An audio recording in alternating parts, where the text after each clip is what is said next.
चलिए बच्चों स्टार्ट करते हैं। लास्ट एटॉमिक स्ट्रक्चर में मैंने आपको हंस एंड पाउली रूल का एक्सप्लेनेशन किया था। हम और आगे बढ़ते हैं, पाउली और स्टार्ट करते हैं। एक बार फिर से थोड़ा सा पाउली देखते हैं।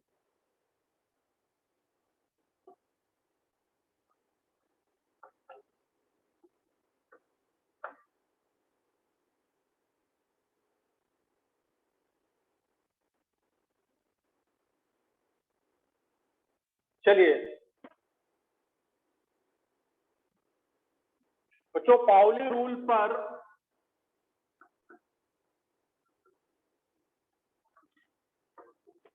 पाउली एक्सक्लूजन प्रिंसिपल कहलाता है। पाउली का अपवर्जन नियम, पाउली का अपवर्जन नियम, ये अपवर्जन नियम है। पाउली का अपवर्जन नियम। अब ध्यान देना, ये जो अपवर्जन नियम है ये मैं आपको समझा चुका था। क्या था अपवर्जन नियम, किसी को याद है? अपवर्जन नियम, एक एटम कोई सा भी ले लो, उसमें कोई से भी दो इलेक्ट्रॉन देखो, उनके चारों क्वांटम नंबर कभी भी समान नहीं होते हैं। तो यह था, मैं फिर से एक बार एक्सप्लेन करता हूं। किसी भी एटम में किन्हीं भी दो इलेक्ट्रॉन के चारों क्वांटम नंबर समान नहीं हो सकते। ठीक है, किसी भी एटम में किन्हीं भी दो इलेक्ट्रॉन के चारों क्वांटम नंबर समान नहीं हो सकते। देखो उदाहरण देखते हैं अपन। जैसे मान लो आपने, सबसे अच्छा उदाहरण है नाइट्रोजन का, 7 1s2 2s2 2p3, यह है सब। तो 1s में ये दो इलेक्ट्रॉन, 2s में ये दो इलेक्ट्रॉन और 2p में ये 3 इलेक्ट्रॉन, 1 2 3। ये देखिए इलेक्ट्रॉन नंबर 1 है, ये इलेक्ट्रॉन नंबर 2 है, इलेक्ट्रॉन नंबर 3 है, इलेक्ट्रॉन नंबर 4 5 6 और 7। ये 7 इलेक्ट्रॉन है। ये 7 इलेक्ट्रॉन में मतलब आप समझ लो कि 7 आदमी एक जगह रह रहे हैं। ये 7 आदमी एक ही जगह पे रह रहे हैं। ठीक है, इसके बाद भी इनके एड्रेस माने इनके क्वांटम नंबर अलग अलग है। यही समझना है हमको। ये देखो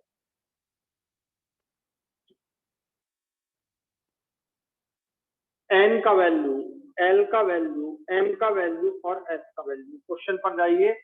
एन का वैल्यू ये देखिए 1 है, यहाँ पर ये अपने को 1 दिख रहा है। ये तो इसमें भी 1 है, क्योंकि तो ये दोनों फर्स्ट ऑर्बिट के इलेक्ट्रॉन है। दोनों का ऑर्बिट क्या हो गया? फर्स्ट। यहाँ पर देखें अगर हम एन, तो ये देखो 2, इसका भी 2 है, इसका भी 2 है। यहाँ देखें हम तो इसका भी 2 है, इसका भी 2 है, इसका भी 2 है। तो एन के वैल्यूज ये हमारे सामने आ गए 1 1 2 2 2 2 2। ये एन के वैल्यूज हो गए। एल, एल किसको रिप्रेजेंट करता? उप कक्षा को। एस किसको रिप्रेजेंट करता है? बोलो, एल किसको रिप्रेजेंट करता? उप कक्षा को। और बच्चों उप कक्षा कौन सी, जरा देखो, एस। और एस उप कक्षा के लिए एल का मान क्या होता है? बोलो 0। एल का मान यहाँ भी क्या है? 0। ये भी 2s में ये भी एस है, ये देखिए ये भी एस है, ये भी एस है, ये भी 0, ये भी 0। पर इसमें और इसमें क्या डिफरेंस रहा? 0 0 0 नहीं, ये डिफरेंस है, ये n 1 है और इसका n 2 है। आ गया समझ में? यहाँ एल देखो, पी में, पी के लिए एल का वैल्यू होता है 1, पी के लिए एल का वैल्यू होता है 1 1। तो यहाँ देखो तो तीनों के क्वांटम नंबर 1 2 3 के, ये 2 2 2, ये भी 1 1 1, तो ये सेम हो गए। यहाँ भी 2 2 0 1 1 0, ये हमको बहुत सारे सिमिलर दिख रहे हैं।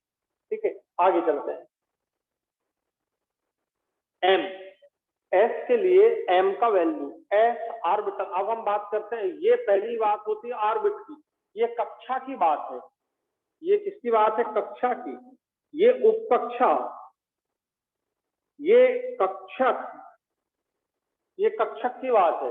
अब बताओ जरा, कक्षक की बात यदि हम करें तो एस ऑर्बिटल में m का वैल्यू क्या था बोलो, 0, तो ये भी 0, ये भी 0 0। यहाँ पर यदि इसको आपने px बोल दिया तो -1 हो गया, इसको py बोल दिया तो ये +1 हो गया, और ये हो गया 0। बोले सर क्या ऐसा नहीं लिख सकते, -1 0 +1 बिल्कुल लिख सकते हैं। तो आपको यहाँ पर px py pz नहीं लिखना है, सर px py pz नहीं लिखना, pz के लिए वैल्यू 0 था, कल लिखा है आपने, pz के लिए वैल्यू 0 था, तो ये pz के लिए 0, px के लिए यदि -1 है तो py के लिए +1 है, pz के लिए 0। यदि आपने इसको +1 दिया तो ये -1 हो जाएगा, ये हमेशा ही 0 रहेगा। अब ये हो गया आपका m। अब s, ये देखो इसको +½ दे दिया तो इसको आप -½ दे दो, ये -½ हो गया। इसको यदि आपने +½ दे दिया, इसको यदि आपने +½ दे दिया तो इसको आप -½ दे दो। इसको आपने +½ +½ देना, तीनों को सेम देना, +½ +½ +½ अब आपके सामने ये 7 इलेक्ट्रॉन है, और अब आप चेक कर लो कि कौन से इलेक्ट्रॉन के चारों क्वांटम नंबर सेम हैं। ये आप चेक करके देख लो। अपन सबसे पहले देखते हैं 1s वाला, ये सेम है दोनों में, n दोनों का n सेम है, दोनों का l सेम है, दोनों का m सेम है, लेकिन दोनों का s सेम नहीं है।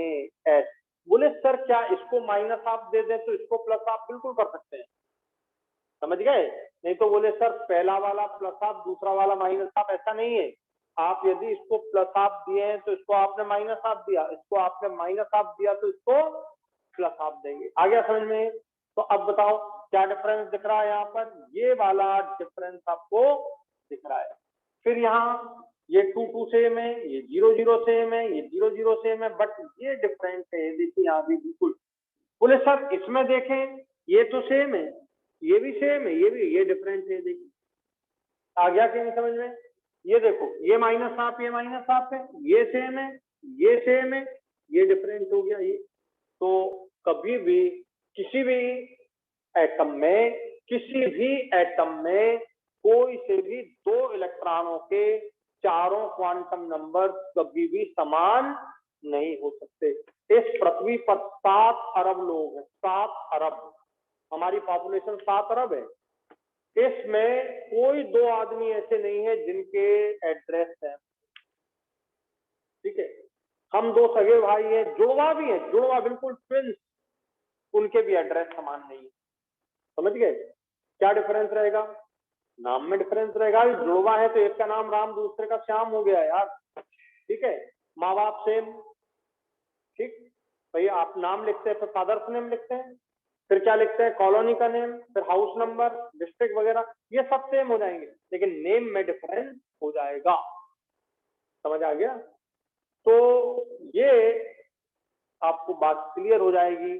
और भगवान ने भी संसार में कोई 2 आदमी के समान डीएनए नहीं बनाए, सबके अंगूठे के निशान अलग अलग हैं, ठीक है?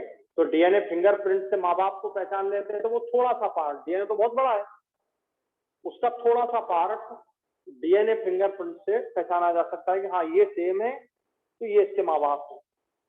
तो डीएनए फिंगरप्रिंट पढ़ी है ना तुम लोगों ने कि नहीं? तो वो पूरा नहीं मिलता है, कुछ पार्ट उसका रहता है। तो बच्चों अब बात क्लियर हो गई होगी। पाउली एक्सक्लूजन प्रिंसिपल क्या बतलाता है? किसी एटम में किन्हीं भी 2 इलेक्ट्रॉन के चारों क्वांटम नंबर कभी भी समान नहीं हो सकते, कभी भी समान नहीं हो सकते। तो ये होता है पाउली का नियम। तो इसको अभी तक नोट नहीं किया हो तो जल्दी से नोट कर लें, और हैबिट बना लें कि जैसे जैसे मैं करते जा रहा हूँ साथ में सुनते जाना, पढ़ते जाना, लिखते जाना और समझते जाना, मतलब तीनों चीजें साइमल्टेनियस चलती रहे आपकी।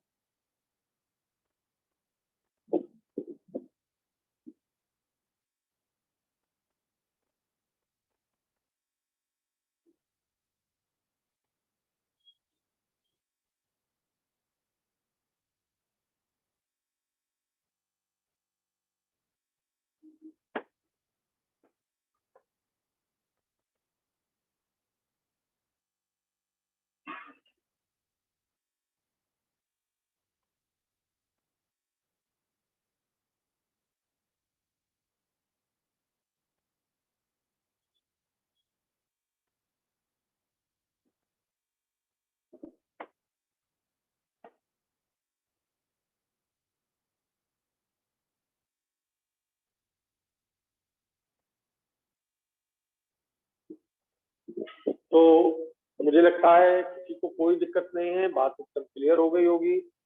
पाउली एक्सक्लूजन, तो अब इसका नाम होता है अपवर्जन नियम। पूरा लिखना है ना, पाउली का अपवर्जन नियम। अब आप दुनिया के कोई से भी एटम लो, कोई भी दो इलेक्ट्रॉन के चारों क्वांटम नंबर आपको कभी भी समान नहीं मिलेंगे।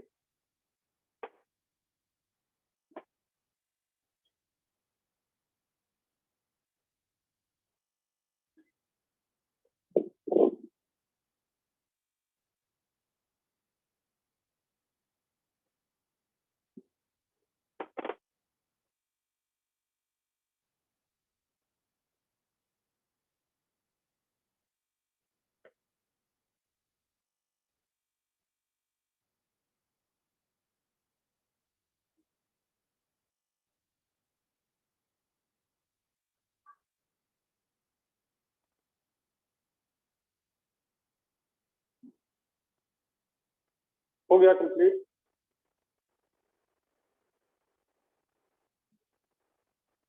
इसे देखकर नहीं लिखना है, आपको खुद से बनाना है कि हाँ ये है। अपने को इसको नहीं देखना, आप समझ गए, इसको नहीं देखना है।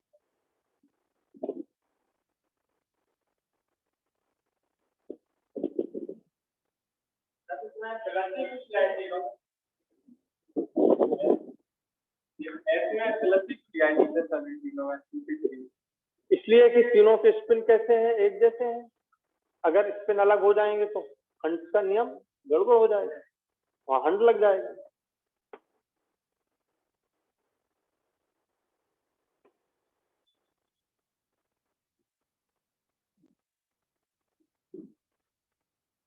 हो गया, तो क्लियर हुआ कि नहीं आप सबको?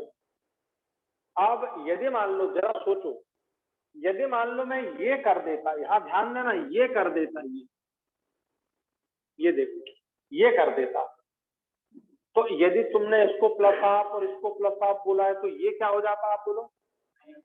माइनस हाफ हो जाता। देखो ये, अब बताओ ये इलेक्ट्रॉन विन्यास नाइट्रोजन का सही है या गलत है? मेरा क्वेश्चन है, ऐसा दिया जाए आपको, तो यह इलेक्ट्रॉन विन्यास नाइट्रोजन का सही है या गलत है? गलत है। यह इलेक्ट्रॉन विन्यास गलत है। अब बताओ ये किसके अनुसार गलत है? पाउली के अनुसार गलत है कि हुंड के अनुसार गलत है? ये हुंड के नियम के अनुसार गलत है। आपको याद है कल अपन ने लिखा था, समान चक्रण में जाते हैं, 1 बाई 1, एक के बाद एक समान चक्रण में जाते हैं, तो यह इलेक्ट्रॉन विन्यास गलत है हुंड के नियम से।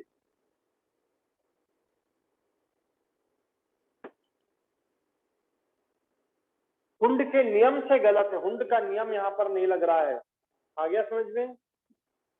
कोई दिक्कत हो तो बताओ।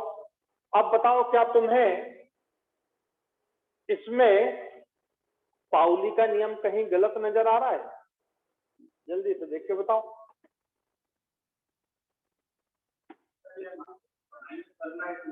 है?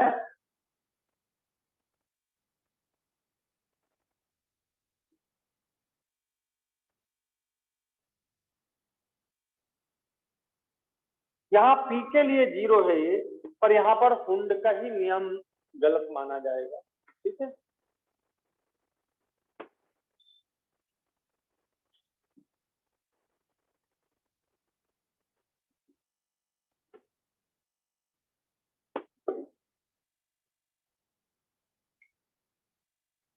अब लिखिए,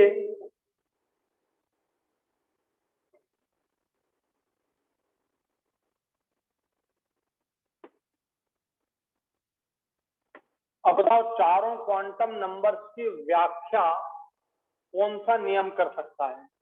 ये पाउली का नियम है, जो चारों, किसी इलेक्ट्रॉन के चारों क्वांटम नंबर को एक्सप्लेन कर सकता है, क्योंकि चारों क्वांटम नंबर इसी में आते हैं और कहीं। तो लिखिए पाउली का नियम, पाउली का नियम चारों क्वांटम नंबर की व्याख्या करता है। पाउली का नियम किसी इलेक्ट्रॉन के भी लिख सकते हैं, आप समझ ही गए हैं। पाउली का नियम किसी इलेक्ट्रॉन के चारों क्वांटम नंबर की व्याख्या करता है। अब ध्यान दो, तो पाउली एक्सक्लूजन प्रिंसिपल है, यह खत्म हो गया। तो बताओ दोनों तरह से समझ में आ गया। एक ऑर्बिटल में 2 इलेक्ट्रॉन अधिकतम हो सकते हैं। कितने अधिकतम हो सकते हैं? 2 इलेक्ट्रॉन अधिकतम हो सकते हैं जिनके की चक्रण विपरीत होते हैं। एक तो ये सामान्य अगर बच्चों को समझाना है तो इस तरह से, और यदि मान लीजिए आपको क्वांटम नंबर के आधार पर समझाना है तो फिर जो मैंने आपको लिखाया हो गया क्लियर सबको। अब लिखिए n+l नियम।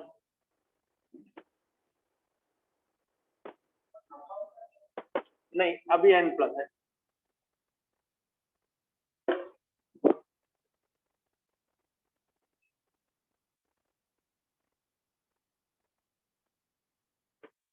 n+l नियम, n+l नियम। इस नियम का मतलब क्या है और ये क्यों उपयोग में हम लाते हैं? n+l, पहले तो n का मतलब है, n का अर्थ है मुख्य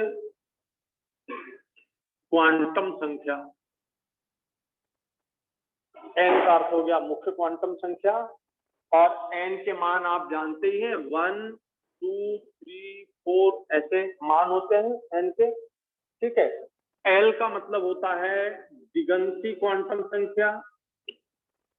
दिगंती क्वांटम संख्या, ये दिगंती क्वांटम संख्या है। और दिगंती क्वांटम संख्या के लिए l के मान सब जानते हैं। s के लिए 0 होता है, p के लिए 1 होता है, d के लिए 2 होता है, f के लिए 3 होता है। तो आप ये सब जानते हैं, ये मैंने दोबारा फिर से लिख दिया ताकि आपसे गलती नहीं हो। l के मान s के लिए 0, p के लिए 1, d के लिए 2, f के लिए। अब n+l, ध्यान से सुनना, लिखना बंद। 1s दिया जाए आपको, इसके लिए n+l लिखना है। 1s के लिए n+l लिखना। मैंने आपको क्वेश्चन दिया कि 1s के लिए n+l लिखिए, तो n कितना दिख रहा है बोलो? 1। और s के लिए l का मान कितना दिख रहा है? 0।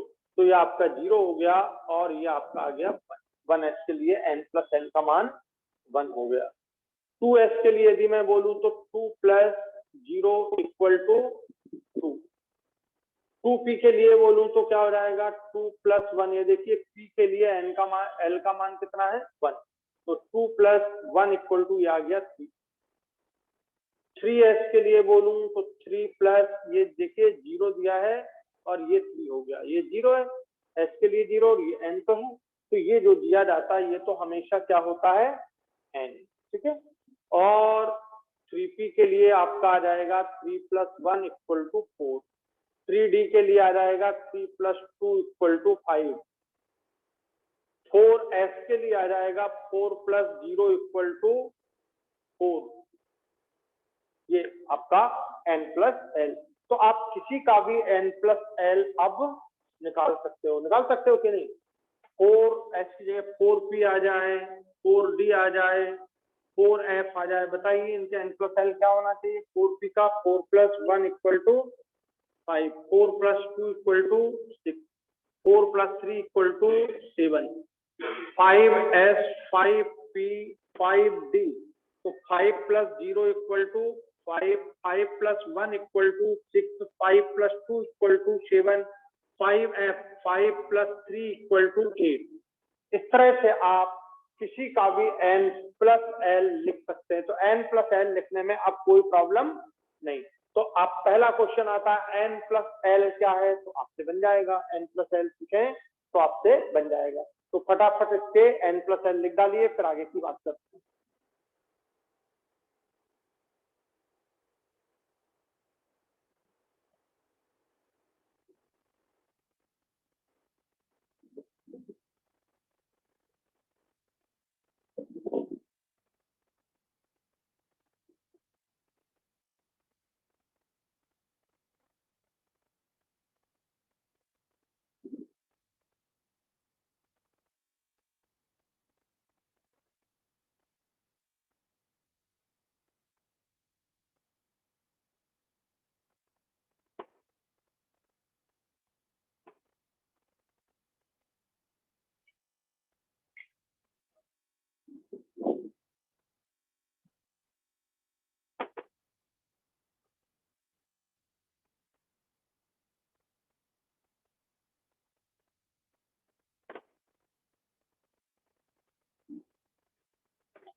हो गया बेटा ये। अब आपको n+l का क्वेश्चन आए कि 4f का n+l क्या है, तो हम एकदम बता सकते हैं, ठीक है। अब दूसरी बात समझो, अब ये जो n+l नियम है, ये हमें क्या बताता है, इस पर क्वेश्चन क्या आता है, ये बताता क्या है, लिखे क्यों हमने, ये समझ गए, ये लिखे क्यों है। तो बच्चों n+l जो बतलाता है इन उपकक्षाओं की ऊर्जा का क्रम बता सकता है कि कौन की ऊर्जा ज्यादा है, कौन की ऊर्जा कम, समझ गए, ये बताता है। ऊर्जा का मान नहीं कि ऊर्जा का मान बतला रहा हूं, ये नहीं, केवल ये कि यार इसकी ऊर्जा कम है, इसकी ज्यादा है। n+l के मान से ऊर्जा हमें पता लगती है किसकी ज्यादा है किसकी, बस ये खास बात है। तो लिखिए n+l नियम, एक बात ध्यान से सुनना, n+l नियम, ये देखो ये उपकक्षा 2s है और ये उपकक्षा 2p है। तो n+l नियम मल्टी इलेक्ट्रॉन का मतलब जिनमें एक से ज्यादा इलेक्ट्रॉन है, मल्टी इलेक्ट्रॉन वाले परमाणुओं के लिए आर्ग उनकी उपकक्षाओं की ऊर्जा का अंतर बतलाता है, ऊर्जा का क्रम बतलाता है, ऊर्जा की कंपैरिजन करता है, ऊर्जा का कंपैरिजन करता है कि इसकी ज्यादा है इसकी कम। n+l नियम उपकक्षाओं अथवा ऑर्बिटलों की ऊर्जा की तुलना के लिए काम में लाया जाता है या उपयोगी होता है। उपकक्षाओं बोल सकते हो या ऑर्बिटलों के लिए बोल सकते हो, दोनों यूज कर सकते हैं, उपकक्षाओं के लिए भी ऑर्बिटलों के लिए भी।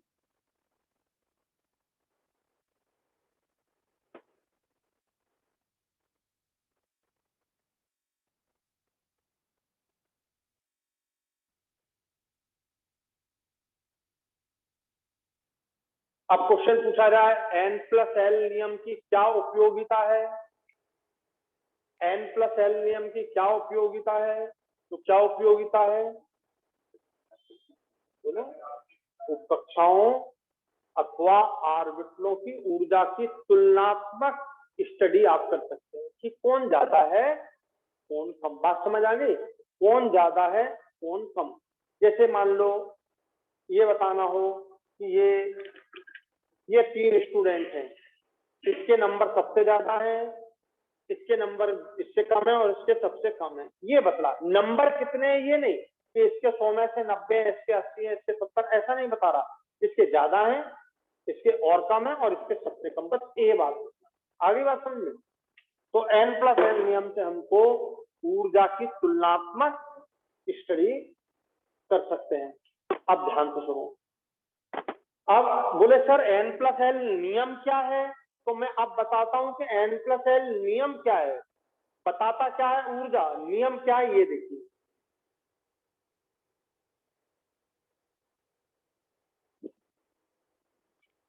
n+l का मान n+l का मान कम होता है, ये पहला नियम है, n+l का मान कम होता है तो ऑर्बिटलों की ऊर्जा कम होती है। अपन ऐसा करते हैं, ऐसा लिखते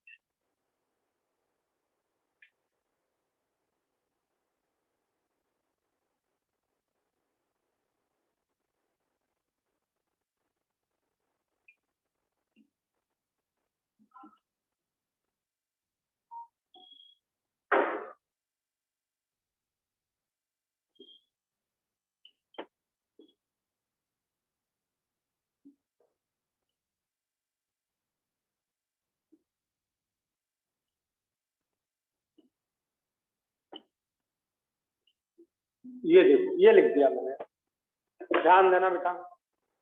n प्लस, ये पहला नियम है, n प्लस एल का मान बढ़ते जाता है तो उपकक्षाओं या ऑर्बिटलों की ऊर्जा बढ़ते जाती है। यानी n प्लस एल जितना कम होता है ऊर्जा उतनी कम होती है, n प्लस एल ज्यादा होगा तो ऊर्जा ज्यादा होती जाएगी। आगे बात समझ में।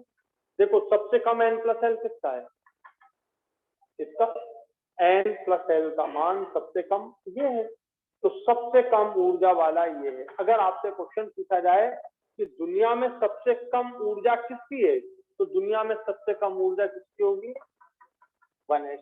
क्यों होगी, n प्लस एल का मान सबसे कम है। आ गई बात समझ में, तो इसकी ऊर्जा सबसे कम है।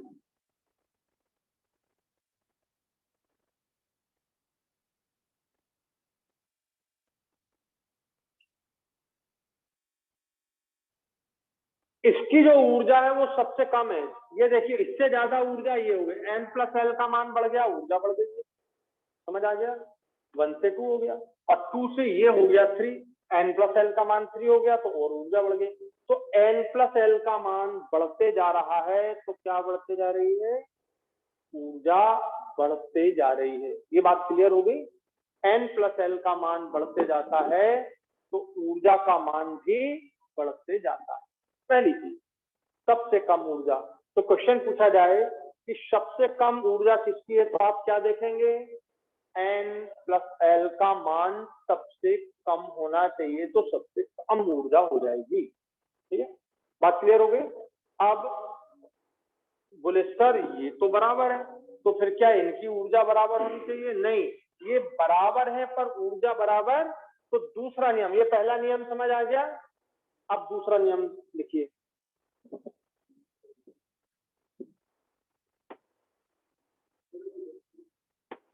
ये लिखा कि नहीं, नहीं लिखा अभी तक, बोलो मैं लिख रहा हूं, लिखिए लिखिए, मैं बोल रहा हूं।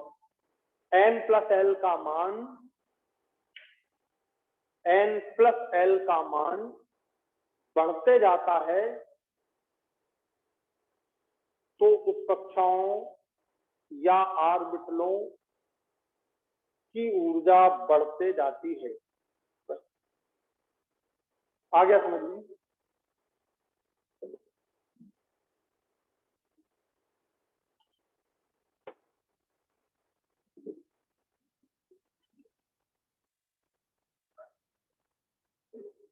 ध्यान देना बच्चों, दूसरा पॉइंट देखना, यदि दो उपकक्षाओं के लिए या अधिक, यदि उपकक्षाओं के लिए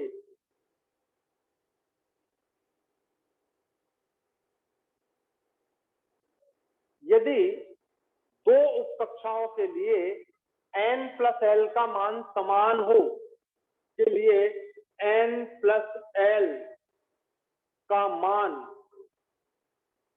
समान हो, यदि दो उपकक्षाओं के लिए n प्लस एल का मान समान हो तो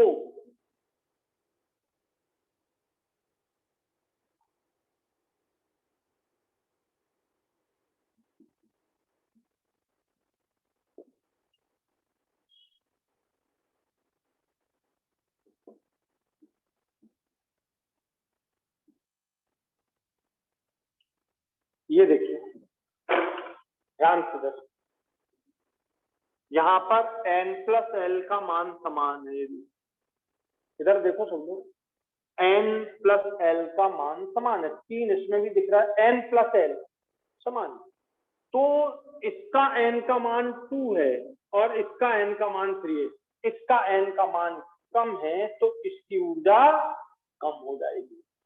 तो जब n प्लस एल का मान समान हो तो फिर क्या देखना है, n प्लस एल का मान समान हो तो क्या देखना है, n, और n की ऊर्जा कम होगी तो वो n का मान कम होगा तो ऊर्जा का मान भी कम हो जाएगा। ये दो नियम हैं छोटे छोटे। तो सबसे कम ऊर्जा, उससे ज्यादा, उससे ज्यादा, क्या कारण है? n+l का मान बढ़ता जा रहा है, n+l का मान बढ़ता जा रहा है।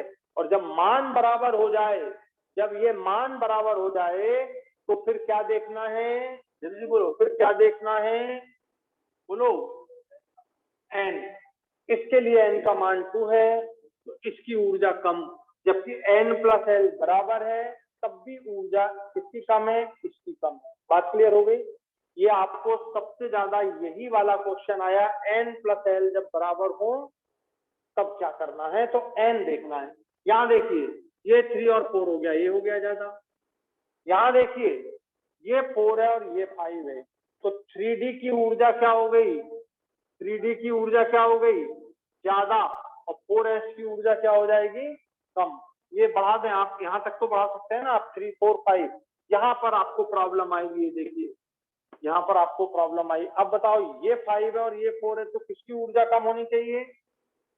ये आ जाएगी, 4s की ऊर्जा कम होनी चाहिए और 3D की ऊर्जा ज्यादा होनी चाहिए। आ गया समझ में?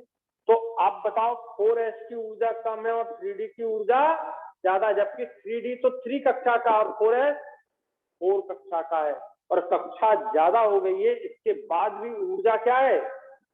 कक्षा ज्यादा हो गई है इसकी, इसके बाद भी ऊर्जा क्या है? कम। क्यों? क्योंकि n+l का मान यहाँ 4 है, यहाँ 5 है, यहाँ ज्यादा n+l का मान। तो लिखिए, ये ऑर्डर बना लो वहीं पे, यहाँ पे लाल कलर से बना लेना, ये लाल कलर से बना लेना, ठीक है?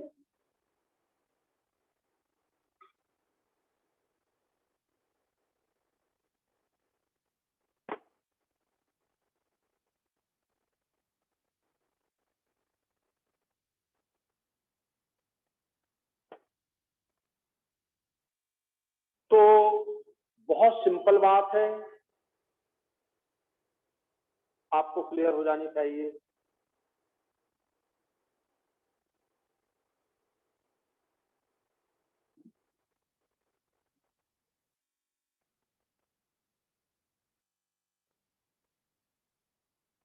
तो अब हम ऊर्जा का क्रम बना देते हैं, यहां तक तो बना ही है, 1s 2s 2p 3s 3p, ये हो जाएगा। कर दें इसको क्लीन, इसको क्लीन कर दें। तो ऊर्जा का क्रम क्या हो जाएगा बेटा?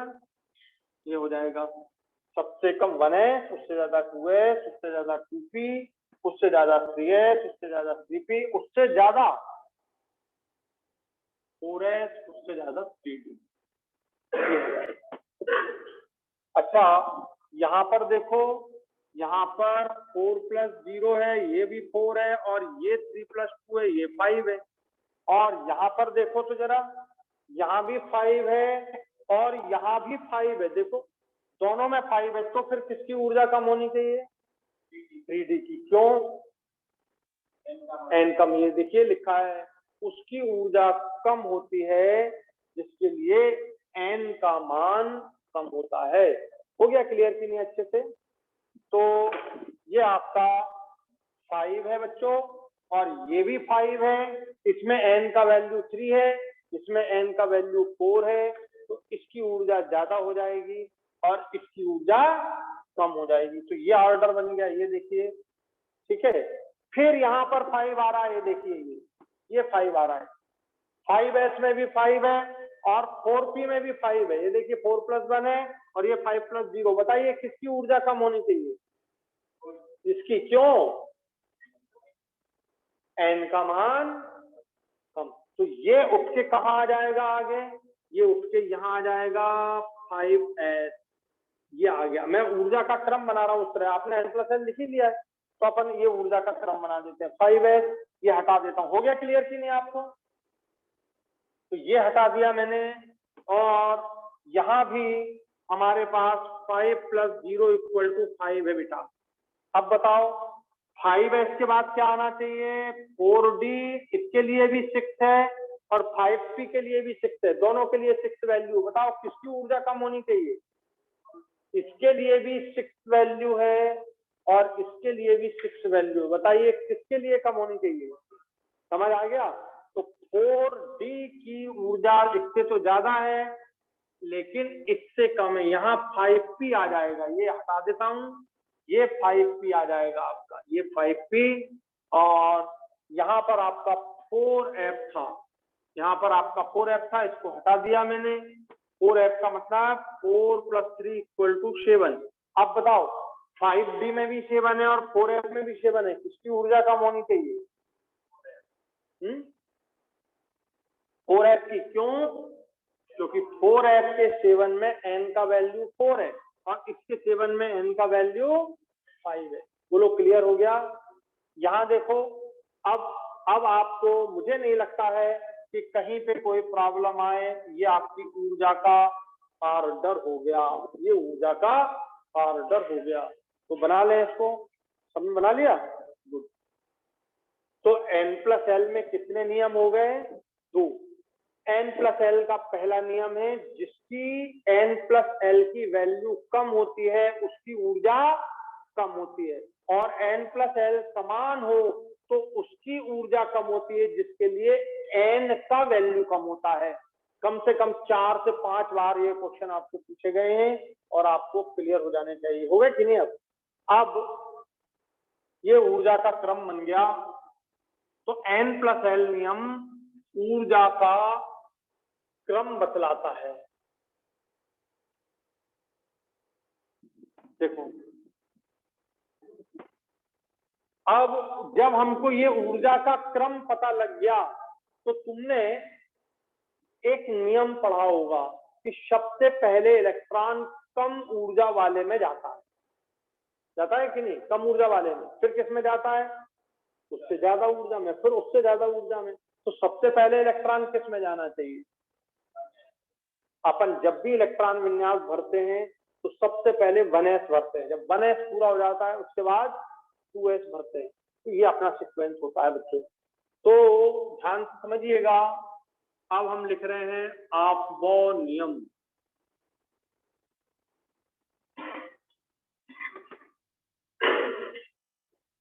ऑफ-बॉ नियम,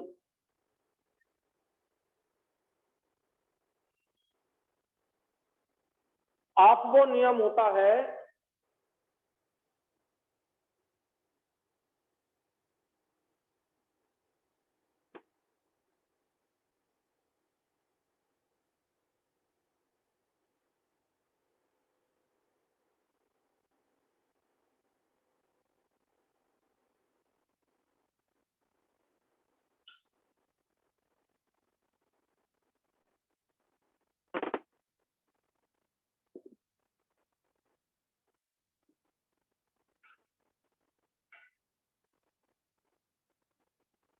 ये देखो, उप कक्षाओं में इलेक्ट्रॉन, काय में? उप कक्षाओं में इलेक्ट्रॉन उनकी बढ़ती ऊर्जा के क्रम में भरते हैं। उप कक्षाओं में उनकी बढ़ती ऊर्जा के क्रम में इलेक्ट्रॉन भरते हैं। समझे? अब बताओ, उप कक्षा की ऊर्जा सबसे कम किसकी है बेटा? तो सबसे पहले इलेक्ट्रॉन किसमें जाना चाहिए? जब 1s पूरा हो जाए फिर किसमें जाना चाहिए? जब 2s पूरा हो जाए तो किसमें जाना चाहिए? आ गया समझ में? तो बस ये नियम बन गया आपका।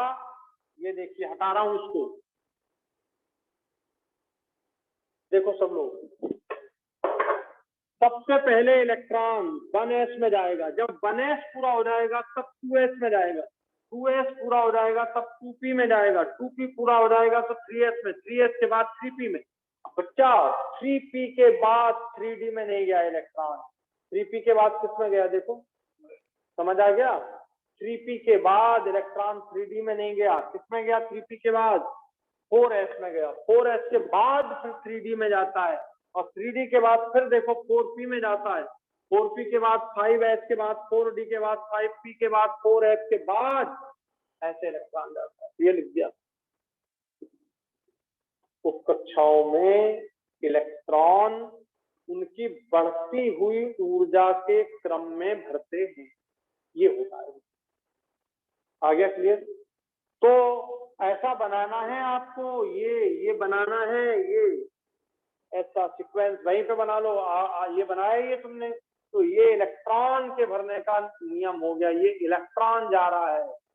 इलेक्ट्रॉन सबसे पहले 1s में जाएगा, अब क्वेश्चन पूछा जाए इलेक्ट्रॉन सबसे पहले 1s में क्यों जाएगा, तो आंसर हो गया इसकी ऊर्जा सबसे कम होती है।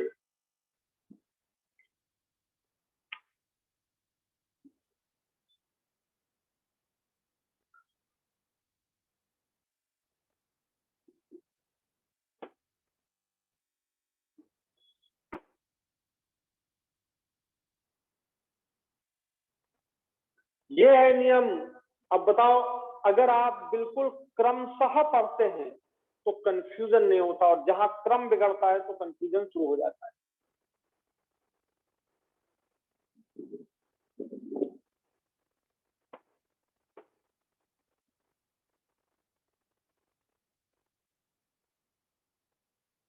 अब ये क्रम आपके पास बना हुआ रखा है पूरा, समझ आ गया अच्छे से।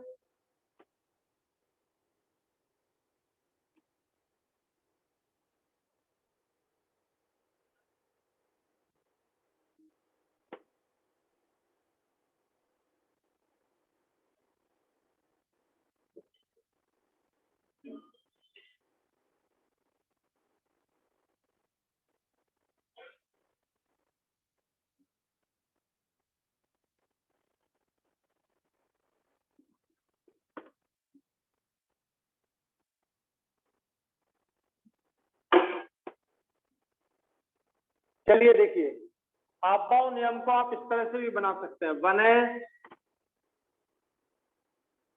मैं जितना गैप यहां दे रहा हूं उतना गैप यहां दे रहा हूं ताकि गलती ना हो बस।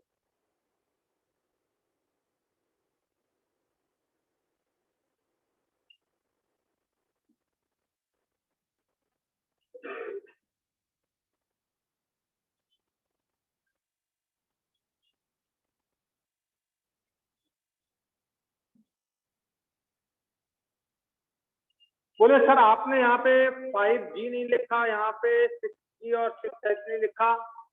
इनको लिखने की जरूरत नहीं है क्योंकि इनमें इलेक्ट्रॉन कभी भी जाएंगे नहीं, ये मिलते नहीं हम। 7s हो गया, 7p हो गया। देखो बच्चों, सब बहुत ध्यान से, सबसे पहले इलेक्ट्रॉन जाएगा 1s में। ये देखिए 1s को पूरा किया, 1s पूरा कर दिया। फिर जाएगा, ये देखिए 2s में, 2s को पूरा किया। फिर जाएगा 2p में, 2p को पूरा किया। इसके बाद किसमें आया, देखो 2p के बाद 3s को पूरा किया, 3p, 3p को पूरा किया, 4s। अब बताओ, ये देखिए 3p के बाद 4s में गया, ना कि 3d में। आगे बात समझ में? तो ये तरीका भी आप यूज कर सकते हैं, पर ये तरीका तब लगेगा जब आपको n+n अच्छे से आता हो, गड़बड़ ना हो। नहीं तो कभी कभी क्या इनको लिखने में गड़बड़ हो जाता है, तो इसलिए मैंने इनको जितना गैप ये दिया उतना ही गैप ये दिया, तो वो जो एरो आप लगा रहे हैं वो गलत नहीं होंगे। 3D के बाद देखिए 4p के बाद 5s, यही आ रहा है सीक्वेंस। देखो आपने भरा है ना, ऐसा भरा ना आपने, पहले 1s में गया, फिर 2s में गया, फिर 2p में गया, ऐसा। तो यही सीक्वेंस आएगा। देखिए 4p के बाद किस में गया, 5s के बाद 5p में नहीं गया, किसमें जा रहा है, देखो 4d, और ये इस तरह से गया है। फिर 5p के बाद 5d में नहीं गया, 5p के बाद किसमें गया, 6s में, 6s के बाद 6p में नहीं गया, किसमें गया, 4f 5। ये देखिए, ये आपका ऐसा सीक्वेंस आपका बनेगा ये इस तरह से। ये कहलाता है आपबाउ का नियम। आ गया समझ में? तो ये आप बहुत तमीज से बनाइए, फटाफट क्वेश्चन सॉल्व हो जाएंगे।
हो गया क्लियर?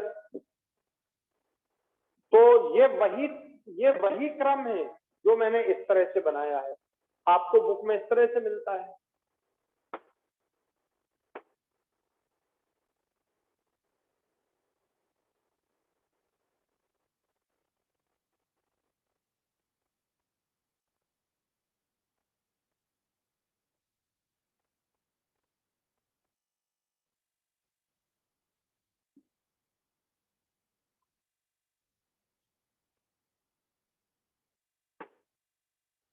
तो इस तरह बच्चों अपन आपबाउ नियम और N+L नियम दोनों को बहुत अच्छे से पढ़ सकते हैं, समझ सकते हैं।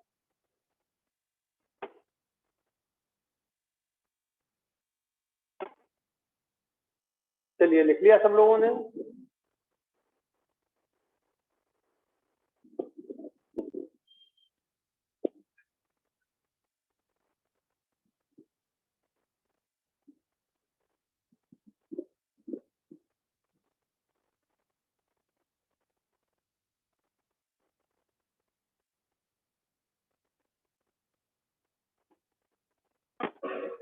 बना लिया सब लोगों ने? तो इस तरह बहुत सिंपल है, बस समझने की छोटी सी बात है और आपसे ये सारे क्वेश्चन तैयार हो जाएंगे, बन जाएंगे।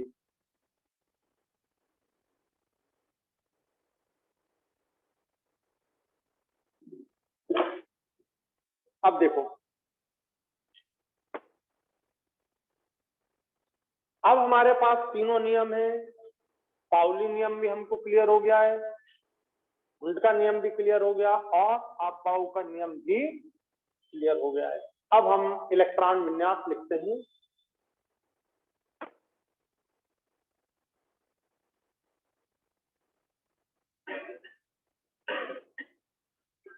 हाइड्रोजन, ये देखो यहां लिख रहे हैं हम एटॉमिक नंबर, यहां हम लिख रहे हैं क्या? Atomic number. जितना एटॉमिक नंबर होता है उतने ही प्रोटॉन होते हैं और जितने प्रोटॉन होते हैं उतने ही इलेक्ट्रॉन होते हैं। ठीक है, तो बताओ हाइड्रोजन का एटॉमिक नंबर 1, तो इलेक्ट्रॉन भी कितने हो गए? 1। और सबसे पहले किस में जाएगा इलेक्ट्रॉन, बोलो? 1s, एक इलेक्ट्रॉन। ये ऐसा लिख देंगे, ये एक है। जैसे मेरे पास ये एक पेन है, ठीक है, मैं ये नहीं बता रहा हूं कि ये पेन सीधा रखा हुआ है, इसका सिर ऊपर है, ऐसा नहीं बता रहा हूं। ये भी एक पेन है। कोई क्वेश्चन पूछे मेरे पास कितने पेन है, तो आप आंसर दो एक पेन। तो ये एक इलेक्ट्रॉन, लेकिन इसको लिखने का तरीका ऐसा, ये देखिए, ये एक इलेक्ट्रॉन। अब इसका अर्थ हो गया इलेक्ट्रॉन तो एक है, परंतु उसका स्पिन कैसा है, बोलो? यहां पर प्लस आप मान लें, ठीक है, तो दूसरा आप ऐसा भी बना सकते हो, ये माइनस। तो ये इलेक्ट्रॉनिक कॉन्फ़िगरेशन भी करेक्ट है, ये इलेक्ट्रॉनिक कॉन्फ़िगरेशन भी करेक्ट है और ये इलेक्ट्रॉनिक कॉन्फ़िगरेशन भी करेक्ट है। माने इलेक्ट्रॉन, मेरी जेब में ये पेन ऐसा भी रह सकता है और ऐसा भी रह सकता है, कोई दिक्कत नहीं है। तो तीनों चलिए। तो अब यदि मान लो तुम्हें इसके इलेक्ट्रॉनिक वो लिखने हो, क्वांटम नंबर्स लिखने हो, तो कैसे लिखोगे? एन का वैल्यू कितना है, बोलो? ये दिख रहा है तो 1, एल का वैल्यू एस के लिए 0, एम का वैल्यू एस ऑर्बिटल के लिए 0 और एस का वैल्यू स्पिन क्वांटम नंबर का वैल्यू। यदि आपने ऐसा बोला तो प्लस हाफ लिख सकते हो और ऐसा बोला तो माइनस हाफ, तो ये दोनों ही संभव है। नहीं तो ऐसा लिखें तो बोले सर ये तो सही है, ये गलत है, ऐसा मत कर देना, यही कोई क्वेश्चन आता है। तो ये भी सही, ये भी सही, ये भी सही और ये भी पूरा सही। आ गया समझ में? ये होता है। फटाफट लिखते जाना। क्वेश्चन अपने को लगता है कि अपने को लिखने की जरूरत नहीं है, ठीक है, लगता है ऐसा कि लिखने की जरूरत नहीं, क्वेश्चन आता है तो क्लिक नहीं करता।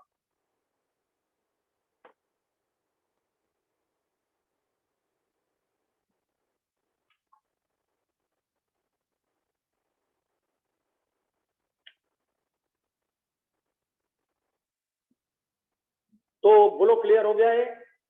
अब अगर हम हीलियम लिखते हैं, देखो ध्यान से, अगर मैं यहाँ पर हीलियम लिख दूं तो हीलियम का एटॉमिक नंबर 2 है, और हम इस तरह से लिखेंगे 1s2, 1s2।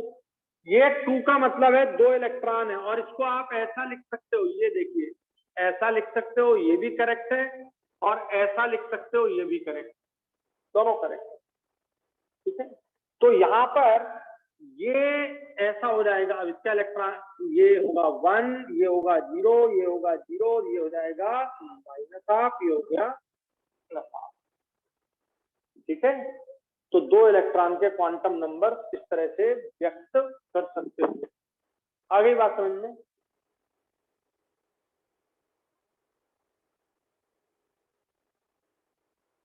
बोले सर आपने इसे प्लस हाफ बोल दिया जी, आपने इसे प्लस हाफ बोल दिया, तो इसे आप क्या बोल सकते हो?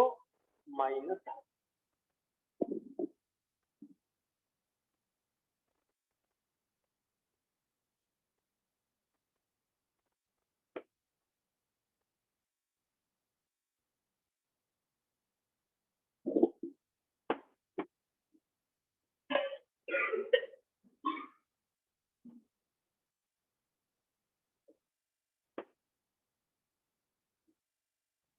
अब मेरा क्वेश्चन है कि हीलियम का इलेक्ट्रॉनिक कॉन्फ़िगरेशन आपने लिखा ये 1s, और अगर आपने ऐसा बना दिया होता, अभी भी 2 इलेक्ट्रॉन है, बताओ ये किस नियम का पालन नहीं कर रहा है? जल्दी बताओ, ये किस नियम का पालन नहीं कर रहा है? मैं ऑप्शन देता हूं, यह विन्यास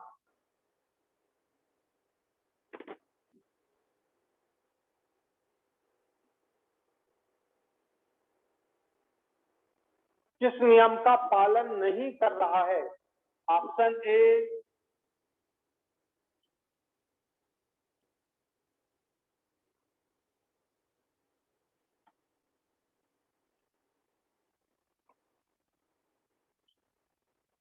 बताइए।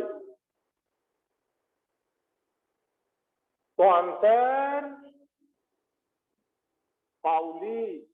पाउली कहता है एक ऑर्बिटल में 2 इलेक्ट्रॉन हो सकते हैं, पर उनके स्पिन कैसे होते हैं? अपोजिट। तो यहाँ पर दोनों के स्पिन कैसे हो गए? समान। तो ये पाउली नियम का पालन नहीं करता है। ठीक है, और चारों क्वांटम संख्याएं भी समान हो जाएंगी। इन दोनों इलेक्ट्रॉन की चारों क्वांटम संख्याएं भी समान हो जाएंगी, इसलिए ये किस नियम का पालन नहीं कर रहा है? पाउली। आ गया समझ में? तो लिखते जाइएगा।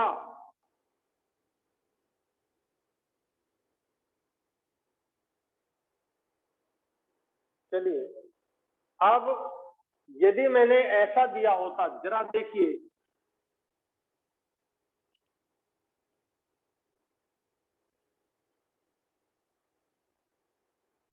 अब बताइए ये किस नियम का पालन नहीं कर रहा है? क्वेश्चन दिया है, यह है किस नियम का पालन नहीं कर रहा है? बताइए, सोचिए।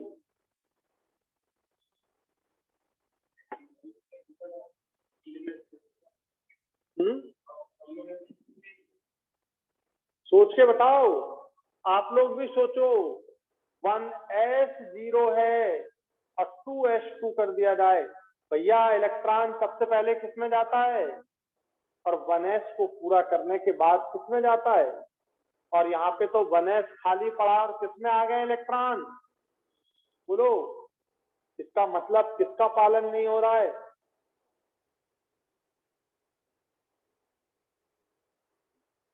समझ आ गया? इसकी जगह अगर आप n+l देते तो भी सही हो जाता। तो ये आंसर हो जाएगा इसका। बच्चों फटाफट लिखें, फटाफट लिखते। आ गया समझ में?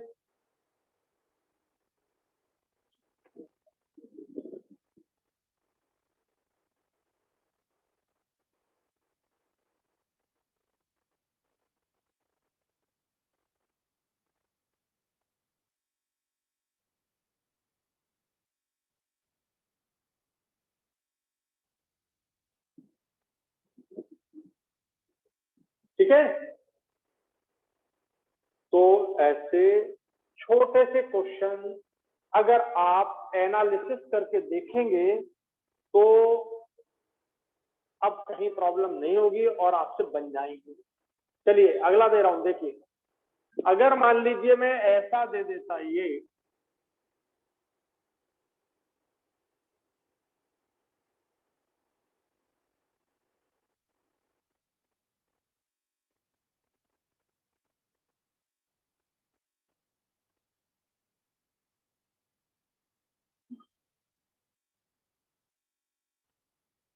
आंसर दीजिए।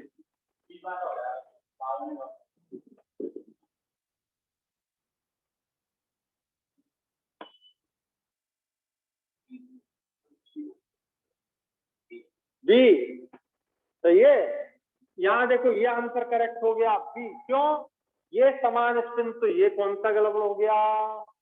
और 1s में इलेक्ट्रॉन पहले जाना चाहिए था, तो कौन सा गड़बड़ हो गया? समझ आ गया? तो इस तरह से हम ये क्वेश्चनों को बहुत आराम से सॉल्व कर सकते।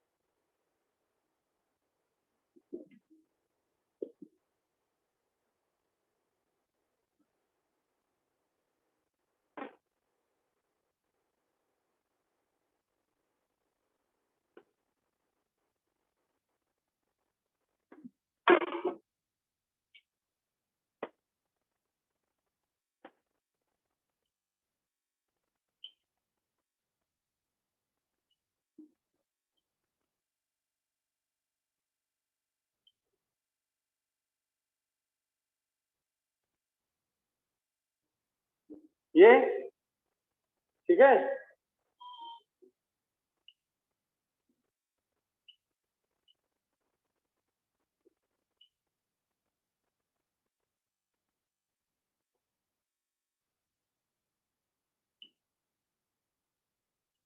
ये देखो आपको ये इलेक्ट्रॉनिक कॉन्फ़िगरेशन आते ही है, इसमें कोई प्रॉब्लम नहीं है। क्वेश्चन दे रहा हूं। क्वेश्चन है लिथियम का इलेक्ट्रॉन विन्यास, ये 1s3,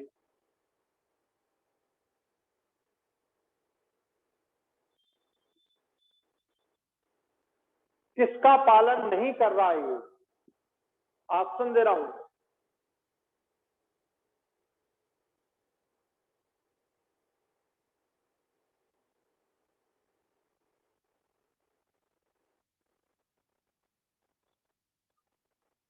सोचिए, ये आया है आईआईटी में, ये आया है आईआईटी में। कितना सिंपल है, जरा सोचो। ये तुम्हारे पास रखा है लिथियम, तुमसे कोई क्वेश्चन पूछे कि लिथियम का इलेक्ट्रॉन विन्यास क्या है, तो तुम बड़े आराम से लिख दोगे कि यार तो एटॉमिक नंबर 3 है, इलेक्ट्रॉन 3, 1s2 2s1। लेकिन यहाँ क्या दिया है? 1s3। अब बताइए है, सोचो। ये एक ही, यहाँ देखो, ये ऐसा लिख सकते हो क्या तुम? ये 1s ऑर्बिटल है, ये 1s, अरे नीचे लिखते हैं, ये 1s ऑर्बिटल है और इसमें एक इलेक्ट्रॉन, फिर दूसरा इलेक्ट्रॉन, फिर तीसरा इलेक्ट्रॉन। बताओ ऐसा लिख सकते हो क्या आप इसे? जल्दी बताओ। तो कौन सा नियम नहीं लग रहा है? अरे बच्चों, पाउली कहता है ना, एक ऑर्बिटल में अधिकतम कितने इलेक्ट्रॉन हो सकते हैं? 2। और 2 होते हैं और उनके चक्रण विपरीत होते हैं। यहाँ पर कितने भर दिए हैं एक ऑर्बिटल में? देखिए 3। तो कौन सा नियम गलत हो गया? समझ आ गया? और यही का यही क्वेश्चन, बोलो। ये 1s7 है, किस नियम से नहीं हो सकता? ये भी आईआईटी में आया और ये भी आईआईटी में, दोनों एक ही जैसे हैं। एक बार 1s3 पूछ लिया, एक बार 1s7 पूछ लिया। आ गया समझ में?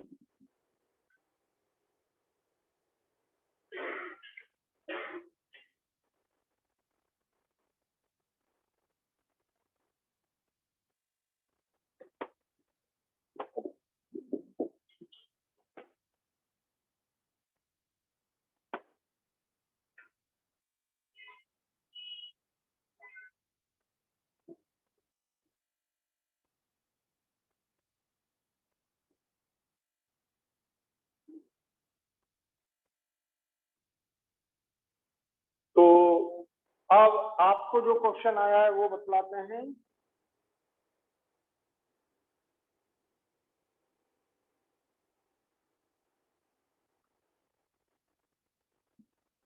देखिए इधर क्वेश्चन है,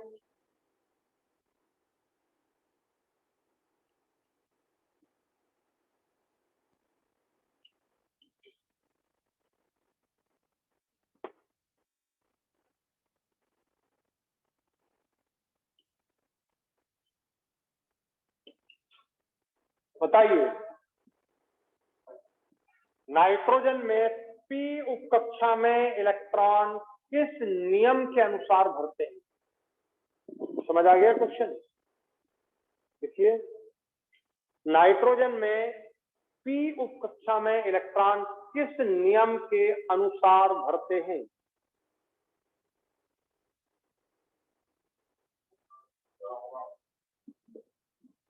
अच्छे से पढ़ना है। नाइट्रोजन में पी उप कक्षा में इलेक्ट्रॉन, पी उप कक्षा में इलेक्ट्रॉन, बच्चों पी उप कक्षा ये बना दी, ये बोले सर नाइट्रोजन का तो ये होता है 1s2 2s, पहले 1s कंप्लीट हो गया फिर 2s कंप्लीट हुआ, अब 2p में पहला इलेक्ट्रॉन दूसरा इलेक्ट्रॉन तीसरा इलेक्ट्रॉन। बताओ ये पी उप कक्षा में इलेक्ट्रॉन किस नियम से जाएगा? आंसर होगा हुंड। भूल गए? अब भी पढ़ा है आपने हुंड के कल, हुंड के नियम से पी उप कक्षा में, क्योंकि इन तीनों की ऊर्जाएं बोलो बराबर होती हैं। जब ऊर्जाएं बराबर हो तो इलेक्ट्रॉन 1/1 जाते हैं। ऐसा लिख सकते हो क्या? ये ऐसा लिख सकते थे क्या तुम? ये लिख सकते हो? बोलो नहीं लिख सकते। तो कौन से नियम के अनुसार जाना चाहिए? ये अगर ऐसा लिख दोगे तो हुंड का नियम बोलो फॉलो नहीं करेगा वो। तो यहां पर ये इलेक्ट्रॉन विन्यास होता है तो किस नियम के अनुसार होता है? आ गया समझ में? तो हुंड के नियम के अनुसार नाइट्रोजन की पी उप कक्षा में इलेक्ट्रॉन जाते हैं।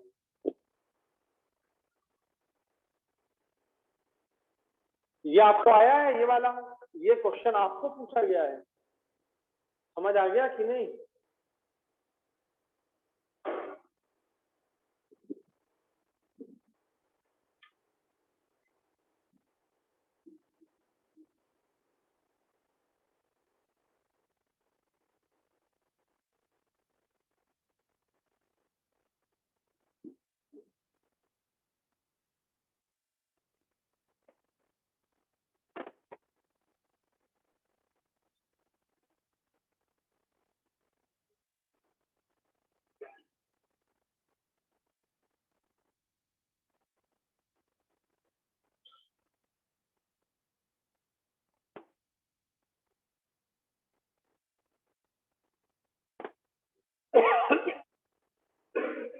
आप बताओ 1s2 2s2 2p4 5 6 तक ये कंप्लीट हो गया। अब तो आते हैं ना सब आपको? ये किसी को दिक्कत नहीं?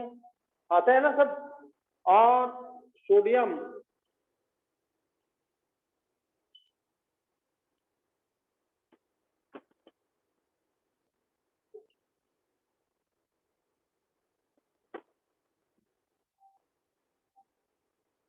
ये Rp1, सिलिकॉन 14, फास्फोरस 15 और सल्फर 16। ये आप बना लो फटाफट। क्या आ जाएगा बताओ? इसमें 3p2 आ जाएगा, इसमें 3p3 आ जाएगा, है ना? और इसमें 3p4 आ जाएगा।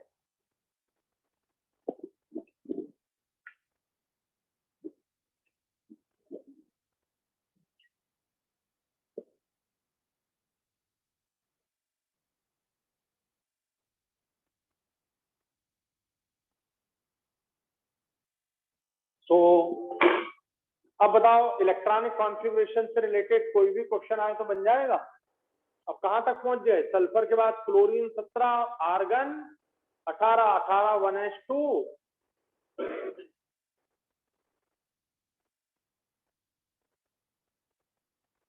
ये 3s2 3p6। तो यहाँ पर नियान आप देख रहे हो, देखो ये नियान आप देख रहे हो 2s2 2p6 है, और ये आपका आर्गन देख रहे हो 2s2 2p6 है ना। ये 2s2 2p6 है और ये 3s2 3p6 है। 3s2 3p मतलब s2p6 जिसमें विन्यास है वो अक्रिय गैस का विन्यास हो जाता है। इसे आप कौन सा गैस बोलते हो? अक्रिय गैस विन्यास। तो यहाँ तक बस सिंपली ये ऐसा लाइन डाल के लिख लो, अच्छा रहेगा। और ये हो गया NS2 N p6 विन्यास को हम बोलते हैं अक्रिय गैस विन्यास या नोबल गैस विन्यास, उत्कृष्ट गैस विन्यास। तो इस तरह से उत्कृष्ट गैस विन्यास कहलाता है S2p6 विन्यास।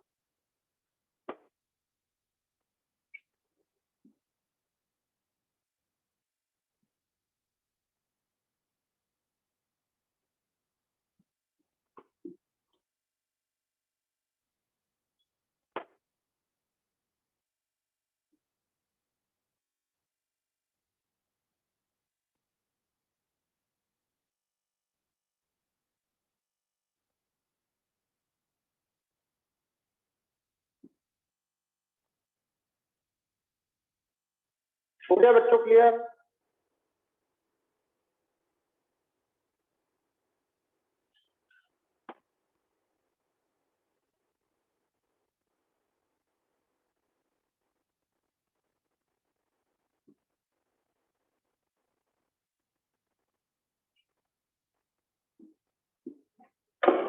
अब मेरा क्वेश्चन है, बना लिया तुमने? अब मेरा क्वेश्चन है, सपोज मैं आपको ये क्वेश्चन देता हूं, ध्यान से सुनना। सोडियम का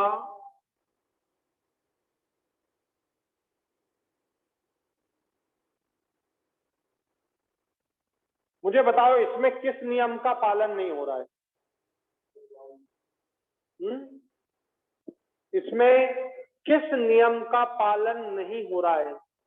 पालन किस नियम का? क्वेश्चन समझ आ गया? किस आप बाहु का क्या? यहां देखो ये एक ही इलेक्ट्रॉन है, ये कैसा पड़ा हुआ है बोलो? एक इलेक्ट्रॉन खाली पड़ा हुआ है, ये खाली पड़ा हुआ है और इलेक्ट्रॉन आगे भरने लगे। ये क्या हो गया कि कम ऊर्जा वाला खाली पड़ा रहे और ज्यादा ऊर्जा वालों में इलेक्ट्रॉन चला जाए तो कौन सा नियम फेल हो जाता? आप आ गया समझ में? तो इसका आंसर हो गया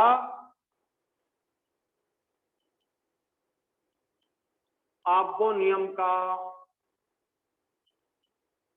पालन नहीं करता। ये आब्बो नियम का पालन नहीं करता है। आ गया क्लियर? क्लियर हो गया कि नहीं? तो इस तरह इसको आप बहुत अच्छे से समझ सकते हो। अब एक क्वेश्चन दे रहा हूं लास्ट।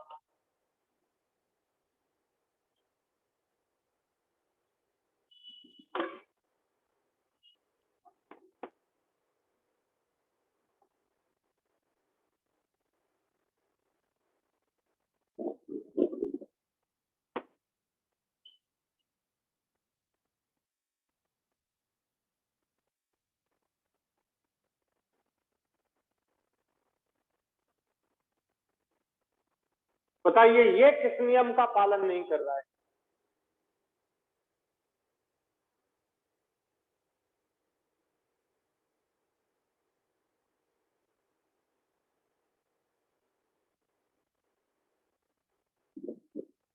ये किस नियम का पालन नहीं कर रहा है?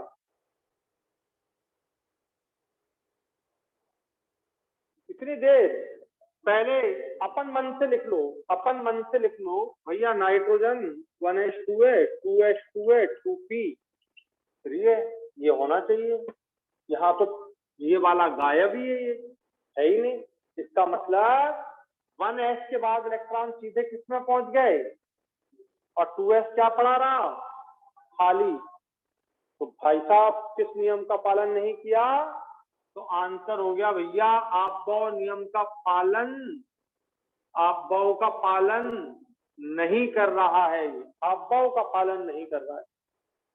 आ गया समझ में? तो किस तरह से अपन क्वेश्चन सॉल्व करते हैं ये पॉइंट आपको क्लियर होना चाहिए। अब मुझे लगता है कि हन पाउली आबाऊ से रिलेटेड आपको पूरी बातें समझ आ गई होंगी। आई कि नहीं आई? तो बस आज की क्लास यहीं पर फिनिश करते हैं। आप हन पाउली आबाऊ नियम के मैंने सारे क्वेश्चन समझा दिए आपको, N+L नियम पूरा समझा दिया, और अब इनके आप क्वेश्चन सॉल्व कर डालिए। ठीक है, चलिए रखते हैं। Thank you very much. जय हिंद, जय भारत। आप मुझे बताइए, आप लोगों को समझ आया है कि नहीं सर? पूरा सब कुछ आपको समझ आ गया?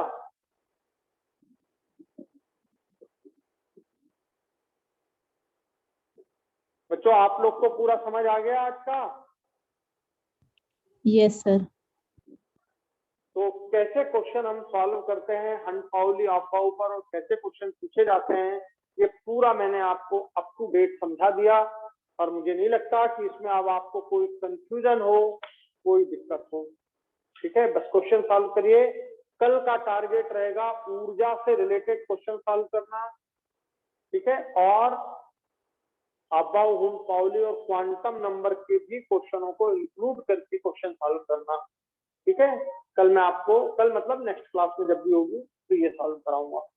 तो सबसे विदा लेते हैं। Thank you very much. जय हिंद।